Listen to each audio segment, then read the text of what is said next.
Bom dia pessoal. Pessoal, hoje a gente vai dar sequência, né, no conteúdo que a gente estava falando da aula passada. Alguém de vocês lembra o que a gente estava falando na aula passada? Alguém sabe dizer? Não lembro. Era sobre relevo? Não. A gente estava Era falando. sobre população? Também não. População a gente falou no bimestre passado. A gente estava falando sobre agricultura, né? Agricultura no mundo. Agronegócio. O agronegócio, né? A gente vai falar. Hoje a gente vai aprofundar mais, né, um assunto. A gente falou muito mais superficialmente na aula passada, né, sobre a agricultura, sobre como a agricultura influencia o mundo, né? E nessa aula a gente vai falar um pouco sobre agronegócio, né? Que seria essa propaganda que passa muito na TV, né? Vocês já viram a propaganda que passa muito na Globo, principalmente, sobre Agroetec. o agro é pop, né? O agro é tech. Aí, qual a influência, né, que a agricultura tem no Brasil? Qual a influência que a agricultura tem na economia do país, né? Qual é essa relação, né, de se a agricultura for ruim no Brasil, a economia também vai ser ruim? A gente vai ver um pouco hoje, certo? Sobre o que seria o agronegócio, beleza? Vou compartilhar aqui a tela com vocês.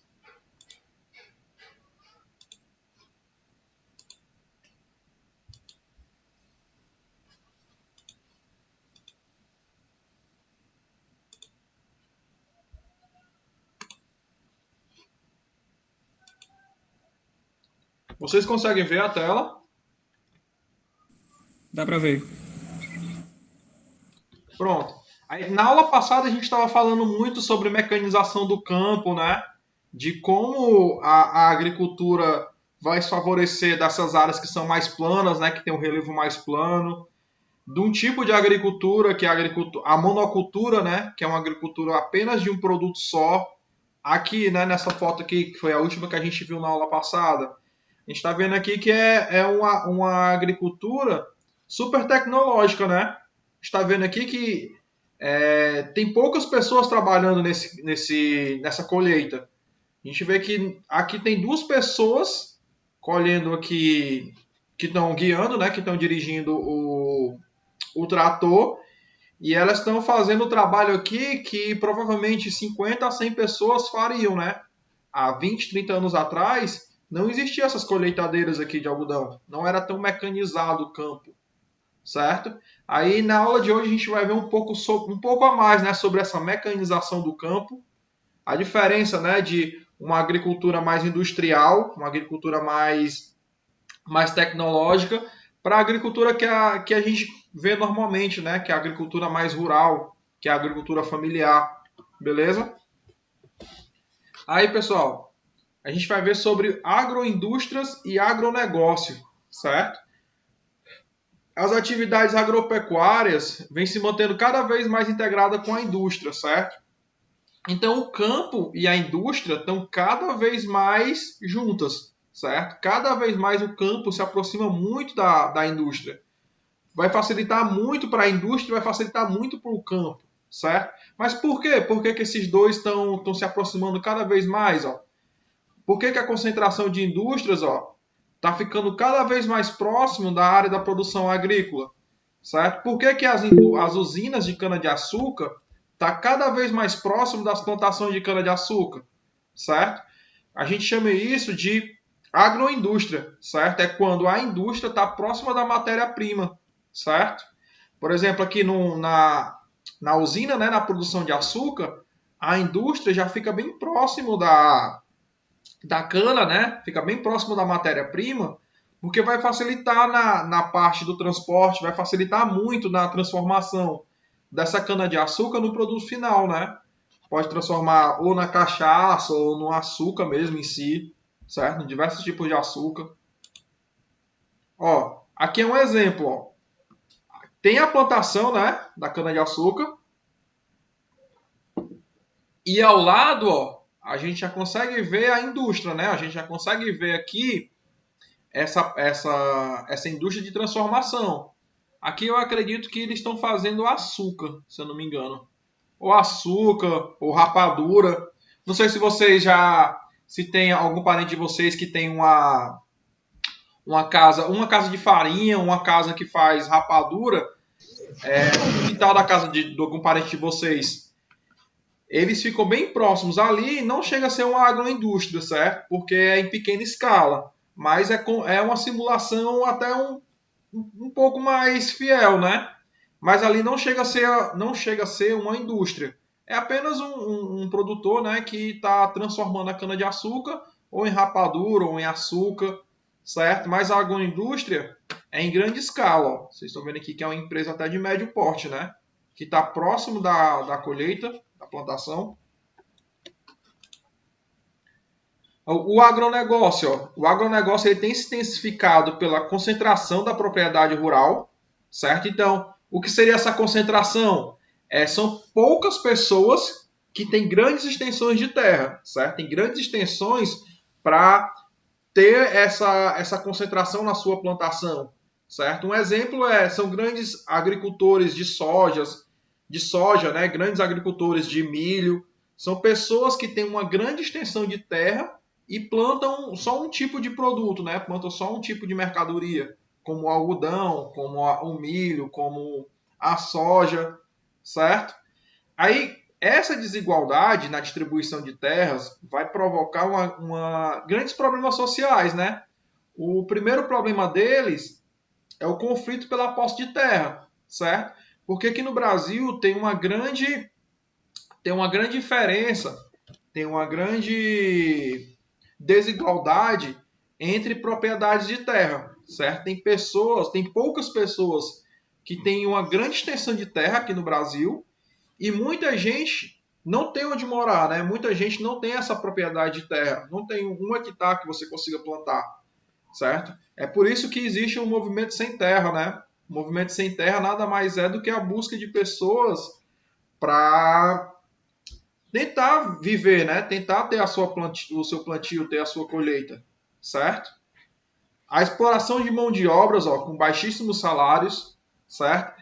Se a gente tivesse no presencial, eu ia mostrar para vocês um documentário, certo? De pessoas que estão em condições escravas ainda, certo? Em condições de escravidão, principalmente nessas grandes áreas, certo? Eu não estou generalizando, né? Não são todas as plantações que existem isso, mas algumas plantações, certo? Principalmente as que não são muito mecanizadas, que estão na mão de grandes pessoas, elas fazem essa prática escrava, certo? Elas têm trabalhadores que são mantidos em regime escravo. Mas, professor, como é que pode ter escravidão aqui no século... A gente está em 2020 e o senhor está dizendo que ainda existe escravidão? Existe. Ainda existe pessoas que estão se sujeitando a trabalhar por baixíssimos salários e, além disso, não é igual o sistema escravo que a gente aprende na escola, né? Que a gente vê com o Tiago. Não é aquele das pessoas serem acorrentadas e ficarem na senzala. Não é nesse estilo. Mas é uma escravidão meio que modernizada. Vou citar aqui um exemplo de tipo de escravidão. Ó. Por exemplo, o Gleidson, né? O Gleidson, ele está sem emprego. Ele quer... O Gleidson ou o Alisson, né? Está sem emprego. Eles querem trabalhar num agronegócio. Eles querem trabalhar numa colheita de algodão, certo? Ah, professor, queria mesmo, ó. Pronto. Só que o Gleidson e o Alisson, eles não têm material. Ele não tem bota, eles não têm o equipamento para fazer a colheita de algodão, certo? Aí o que o dono da propriedade vai fazer? Alisson, Gleidson, vem aqui que eu forneço para vocês o equipamento, eu forneço para vocês a roupa, certo? Para vocês trabalharem aqui na colheita. Aí eu vou descontar do salário de vocês, certo? O salário de vocês, o primeiro salário vocês não vão ganhar porque vocês vão ter que pagar esse equipamento que eu estou emprestando para vocês, certo? Aí beleza, tranquilo. Aí no segundo mês o Gleidson e o Alisson precisam almoçar, né? Precisam almoçar, precisam dormir e eles estão longe da casa deles, então eles têm que dormir na propriedade do dono das terras, né? Aí o que o dono da terra vai fazer? Ah, Gleidson e Alisson, vocês não estão trabalhando aqui? a comida e a moradia não é de graça, não. Vocês vão ter que pagar também. Então, o segundo e o terceiro mês, vocês vão ter que me pagar essa moradia que vocês estão fazendo, certo? Isso é um tipo de escravidão, ó. Você, ao invés de trabalhar lá, né, para você conseguir um salário, o dono começa a fazer descontos que são abusivos. Tipo, um equipamento de trabalho não é algo que o trabalhador tem que pagar para o dono. É algo que é de direito do trabalhador ter para conseguir operar, né? Conseguir fazer o seu trabalho. Mas o que os donos de terras fazem? Eles exploram a baixa escolaridade dessas pessoas. Essas pessoas não sabem que elas têm direitos. Elas não sabem que têm direito a trabalhar apenas 8 horas por dia. Elas trabalham 12, 16 horas por dia. Elas não sabem que elas têm direito a ter o almoço, a ter uma profissão digna, né? A ter um trabalho digno. E é nessa hora que o dono dessa propriedade vai explorar. Aí, ao invés de você estar ganhando dinheiro para tentar sair, né, para tentar sustentar a sua família, você está devendo para o dono pro proprietário da terra, certo? Acontece muito isso. Isso a gente chama de escravidão, de uma escravidão moderna, certo? A gente não tem pessoas que citam, né, que isso é escravidão, e tem pessoas que não colocam isso como escravidão porque elas dizem que a escravidão em si, você não tem a opção de sair daquele local, né? Mas nesse trabalho escravo, você também quase que não tem a opção de sair, porque você está devendo muito ao dono da terra por coisas desnecessárias, né? Equipamentos, por almoço, por moradia, algo que não é para você, não é para ser explorado pelo patrão, certo? Aí, pessoal, na pecuária e também na agricultura, existem dois tipos de sistema, ó, certo? Que é o sistema extensivo e o sistema intensivo, certo? Isso aqui cai muito em prova sobre o que é o sistema extensivo e o sistema intensivo, certo? A pecuária ou agricultura extensiva normalmente é realizada em grandes áreas onde os animais pastam livremente e o gado sobrevive à custa do alimento natural. Então, o que seria a pecuária extensiva? É aquela pecuária que a gente vê muito no interior, de pequenas propriedades, que são os agricultores que têm pouco gado, né, que têm poucos animais, e eles colocam os animais para comerem, para pastarem livremente, certo? Eles soltam o gado para comer a grama, né, comer o capim que está ali próximo, e esse alimento ele é natural, certo? A gente chama de alimento natural porque o dono ele não cortou o alimento, não deu ração para o gado. Ele apenas soltou o gado, né? E o gado está se alimentando do pasto, certo? Isso a gente chama de pecuária extensiva, certo? E isso aqui, a extensiva, é muito comum nessas pequenas propriedades, né? Principalmente na agricultura familiar. E a criação intensiva, pessoal, a intensiva, o gado, né? Ele é criado e cercado em estábulos para alimentar o rebanho, né? O pecuarista procura usar tipos de capim mais nutritivos. Além disso, o gado recebe constantemente rações com reforço alimentar, certo? Então, na criação intensiva, é a criação que é muito comum no agronegócio, certo? É muito gado, são muitos animais, e o dono ele vai intensivar, né? Ele vai ser intensivo na alimentação desse gado, para esse gado engordar rápido. É aqueles grandes criadores de diversos tipos de animais, né? De galinhas, por exemplo. As galinhas ficam presas, né? É diferente de uma extensiva, onde as galinhas ficam soltas, né? No terreiro, no terreno, e se alimentam do alimento que está ali no chão. Na intensiva, não. As galinhas ficam presas, né? Elas ficam presas ou cercadas em gaiolas e lá elas estão recebendo alimento constantemente, certo? Isso aqui é muito característico das grandes propriedades, certo? Dos grandes criadores, do agronegócio, né, em si, beleza? Então existem esses dois tipos de agricultura, esses dois tipos de pecuária, certo? A extensiva, onde o gado ele é criado solto, né? Como a gente fala, ele é criado em pastos e ele se alimenta do pasto, da grama que está lá naturalmente. E tem a intensiva, que aí os animais eles estão presos, né? Eles ficam cercados ou presos em gaiolas e eles se alimentam do produto de uma ração ou de um produto, de um capim, né? Que o dono vai fornecer para esse gado se alimentar mais rápido e ele crescer mais rápido, né? Isso aqui é muito comum no agronegócio, beleza? Ó, a diferença aqui, ó, criação extensiva. Ó.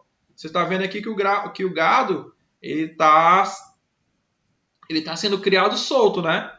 A gente não está vendo aqui nenhum tipo de alimentação sendo fornecida. A alimentação fornecida aqui é o próprio pasto, né? E aqui é a intensiva. Ó. Olha a diferença, né? Ó. A diferença da extensiva, ó. O gado criado solto, né? E a intensiva. Ó. O gado aqui ele já é confinado, né? Ele já está em pequenos espaços e aqui já é fornecida toda a alimentação dele, ó. A gente consegue ver até que aqui na intensiva tem uma quantidade bem maior de animais, né? Ó. Certo? Professor, mas por que isso aqui, por que eles fornecem isso aqui? Por que essa criação intensiva ela é bastante usada, principalmente na criação de gados, de muitos gados, né? De muitos animais? Porque nesse tipo de criação aqui, pessoal, o gado ele vai se desenvolver muito mais rápido, ele vai crescer mais rápido, né? Porque aqui nesse alimento, o dono está fornecendo proteínas para o gado se desenvolver mais rápido. E ele crescendo mais rápido, ele vai ser abatido mais rápido. E se ele for morto mais rápido, ele vai gerar mais renda, né, para o dono da propriedade, certo? Eu não sei se vocês...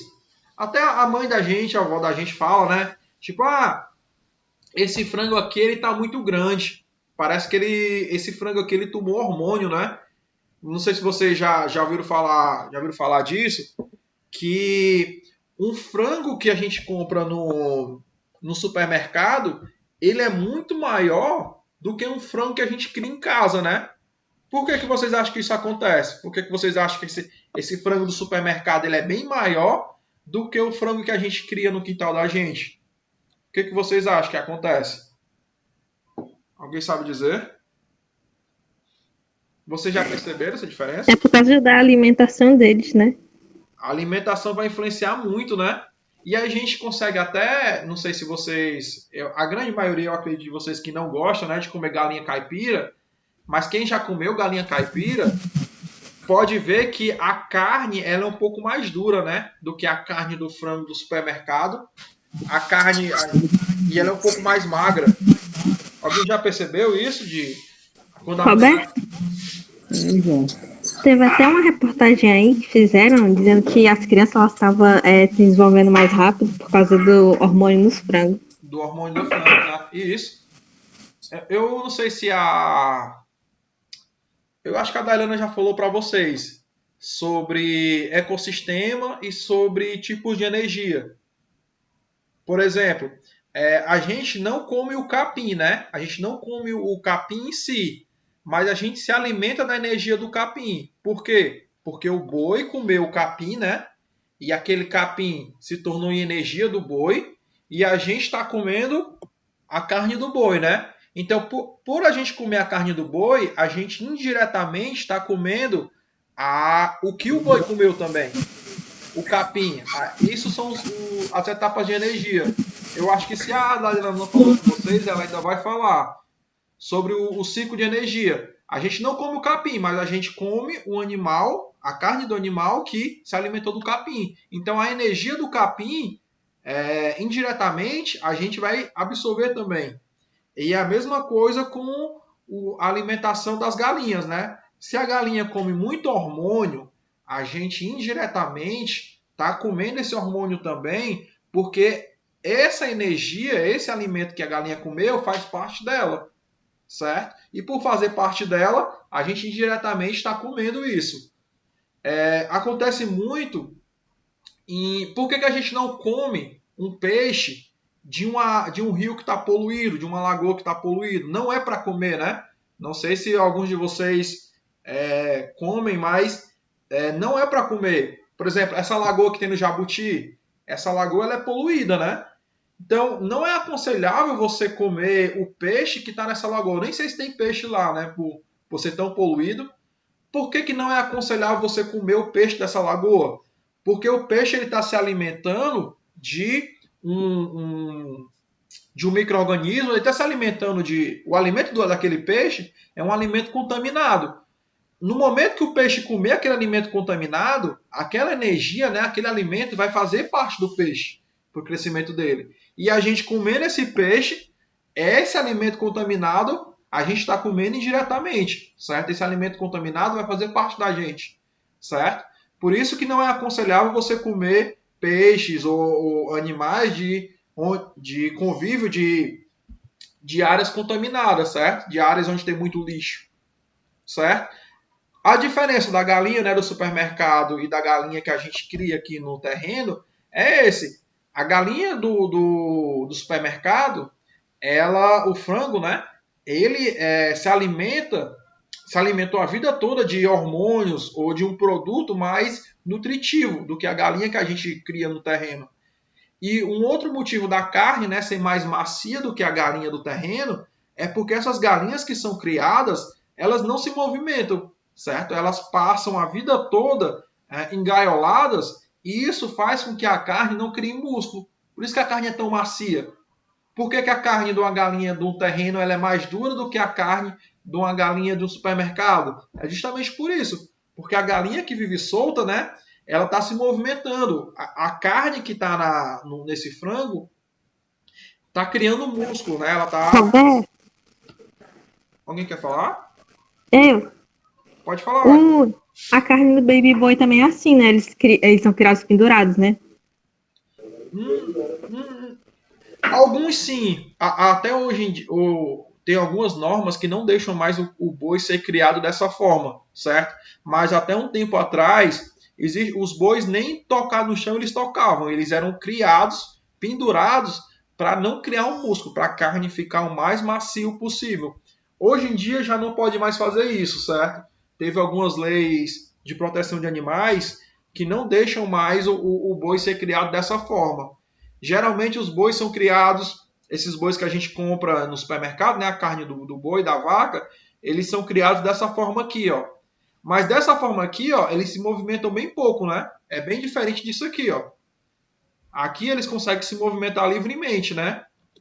Nessa outra foto aqui, da criação intensiva, ó, o boi ele não tem muito para onde ir, né? Isso aqui é intencional, pessoal. É para o boi não criar músculo na carne, para a carne ser o mais macio possível. Certo? Aí, pessoal, existem diversos regimes de trabalho no meio rural, certo? Diversos tipos de trabalho. Um deles, ó, é o poceiro, né? O poceiro, ó, que aparece muito nos jornais, né, sobre o que seria um poceiro. O poceiro é uma pessoa que ele vai se instalar em terras que não é de sua propriedade, né? Essas terras não lhe pertencem legalmente, certo? São terras devolutas ou de terceiros. Então, o poceiro, pessoal, são pessoas que elas vão se apropriar de terras, principalmente de terras do governo, certo? São terras que ou é um parque nacional, ou é uma área de preservação, ou é uma área que ainda não tem dono, não tem um dono legal, não tem um dono legal, né? Legalmente aquela terra não vai ter um dono.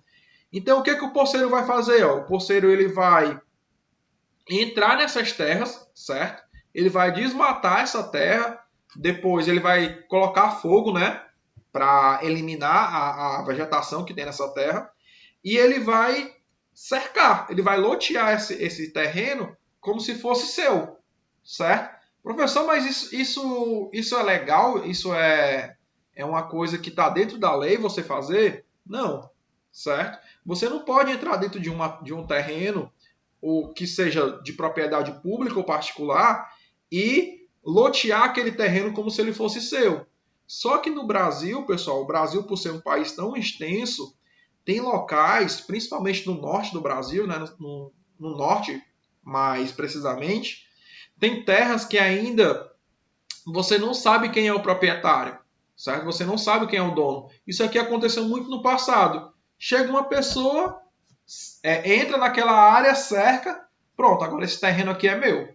Aí ela cerca e futuramente ela vai atrás, né, nos órgãos públicos para que aquela posse, né, aquela posse daquela terra seja dela.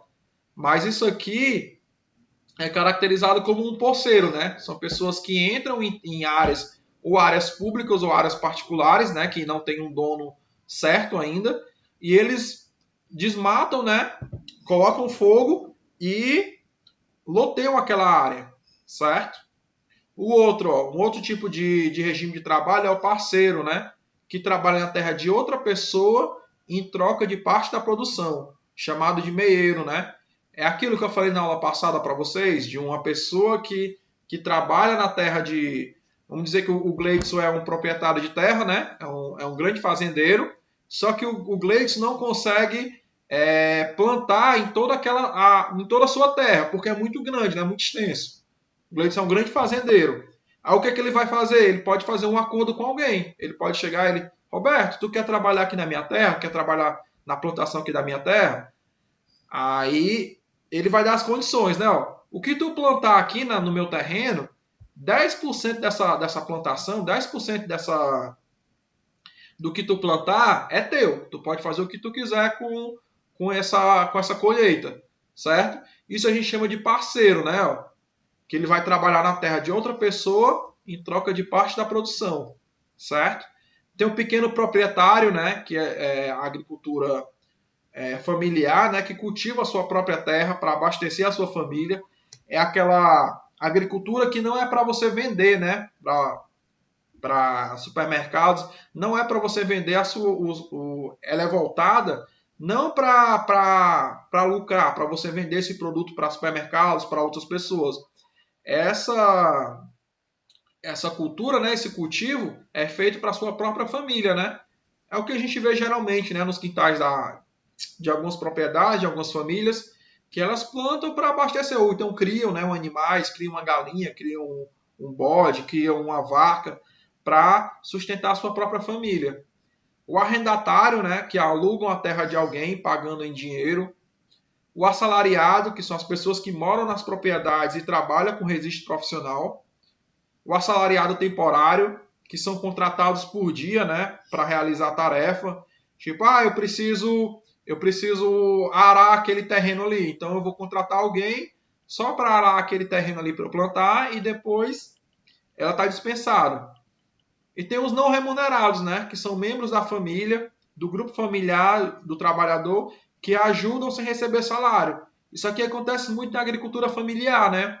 O pai, ele tá plantando, né? Tá plantando milho, plantando arroz na sua pequena propriedade, seu pequeno terreno, e ele precisa da ajuda dos filhos, né? Os filhos não vão receber um salário para estar ajudando o pai, mas em troca eles vão estar recebendo o alimento, né? Futuramente.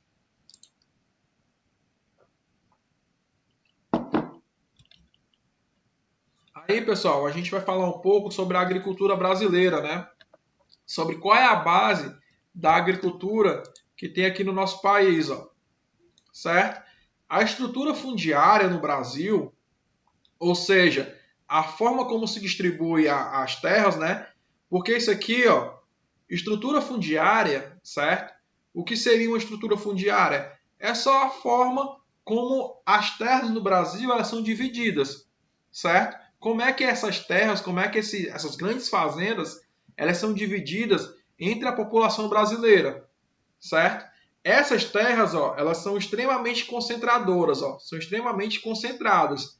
O que significa isso? Ó? Que pouca gente, certo? Poucas pessoas possuem muita terra e muita gente possui pouquíssima terra e muito mais gente não tem terra nenhuma. O que isso significa? As grandes fazendas, né, as grandes propriedades de terras que existem no Brasil estão na mão de poucas pessoas, né? E muita gente não tem nem onde você plantar, certo? O movimento sem terra ele tenta meio que igualar isso aqui, ó.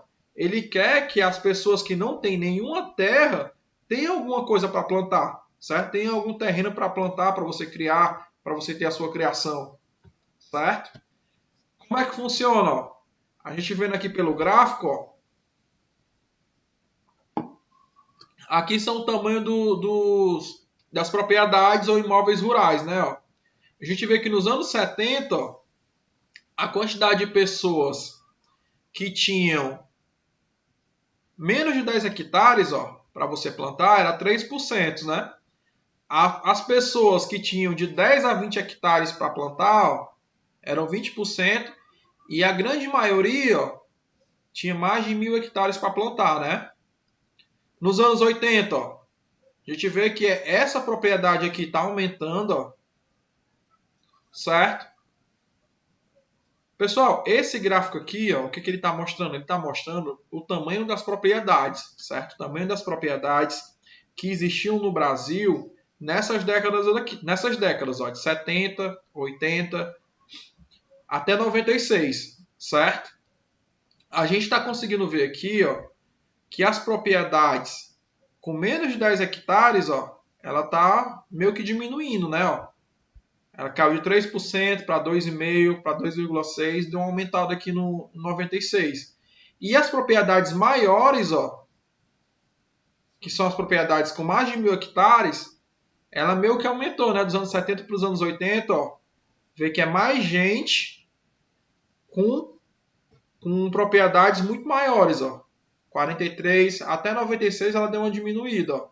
Mas a gente consegue observar aqui que a grande parte dessa fatia aqui, ó, a grande parte dessa pizza de propriedades são de pessoas que têm propriedades com mais de 1.000 hectares, né? Que são pessoas que têm grandes fazendas para grandes plantações. Certo? Aí, ó, como a gente pode perceber nos gráficos, ó, quase metade das terras no Brasil está concentrada nas mãos de grandes proprietários, certo? Sendo muitas dessas propriedades improdutivas, né? É isso que o movimento sem terra ele vai reivindicar, certo? Não sei se vocês já viram, tem muito na televisão mostrando o movimento sem terra são pessoas que vão invadir a propriedade de outras pessoas. São pessoas que vão tomar a terra dos grandes fazendeiros. Não. O que o movimento sem terra ele está reivindicando? O movimento sem terra ele vai reivindicar as propriedades que não são produtivas, as grandes fazendas que não tem plantação nenhuma, certo? Elas são tão grandes que o dono da terra ele não consegue dar conta, ele não consegue ter um lucro naquela terra. Então o movimento sem terra ele vai tentar fazer essa reforma agrária, certo? O que seria a reforma agrária que o movimento ele luta tanto há várias décadas para que o Brasil consiga fazer essa reforma agrária? A reforma agrária, pessoal, ela consiste em os políticos, né? O Brasil, o Estado, ele vê essas propriedades, certo? Ele vai analisar todas essas propriedades que não têm lucro, essas propriedades que não têm que não tem um agronegócio, que não tem uma pecuária. As terras elas só estão lá, certo? Elas estão lá, elas não têm uso nenhum.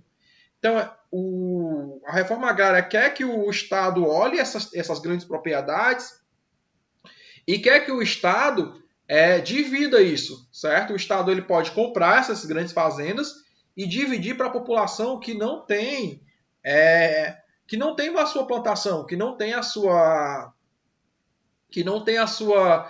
terra para conseguir crescer, não tem a sua terra para conseguir se alimentar, certo? Então, a reforma agrária vai consistir nisso. Essas grandes propriedades de terras que não têm uma função, certo? Que não têm um uso, essas propriedades seriam compradas pelo Estado, certo? E o Estado, o Brasil, né, a Federação, dividiria essa terra, essas propriedades, com pessoas que não têm o seu pedaço de chão, né, para você plantar, certo? Isso acontece muito com assentamento rural.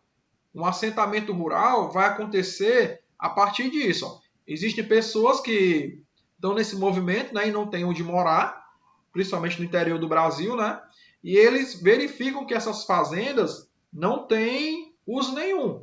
Ah, professor, aquela fazenda ali ela não serve para nada, não tem animal nenhum, não tem plantação nenhuma, é só um terreno lá, um terreno vazio.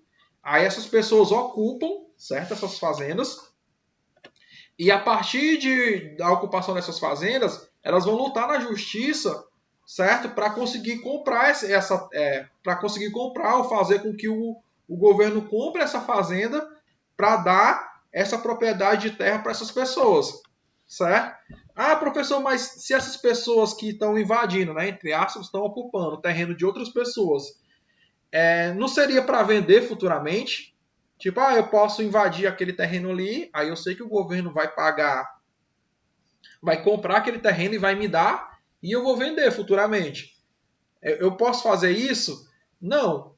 Por que não dá para fazer isso? Porque quando o governo compra esse terreno de um fazendeiro, de uma área que está sem uso, o governo ele não dá imediatamente a propriedade da terra para aquela pessoa, certo? Isso passa uns 20, 30 anos para depois que o governo verificar que aquela pessoa realmente está naquela área, está fazendo a sua plantação, está fazendo a sua criação, né? Está se sustentando, para depois, futuramente, o governo dar o título, né? Dar o papel lá dizendo que você é dono daquela terra. Beleza? Aí, pessoal, na próxima aula a gente continua, beleza? Eu passei uma atividade para